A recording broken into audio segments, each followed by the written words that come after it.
Cash भाई, ये shop तो आपकी है ना?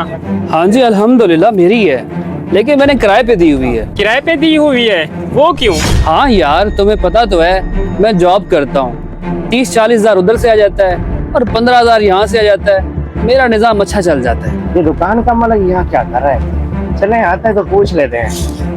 यार तुम तो बड़े बेवकूफ हो। ये बंदा महीने का 5-6 लाख रुपए कमा रहा है और तुम 15,000 रुपए लेके खुश हो। मेरी मानो, इससे दुकान खाली करा लो और खुद कर लो। यहाँ पर कारोबार चल गया है और तुम भी लाखों रुपए कमाओगे। यार तुम्हारी बात तो ठीक है, लेकिन मैंने उसके साथ 1 साल का एग्रीमेंट किया हुआ है। उससे पहले मैं कैसे खाली करवाऊँ?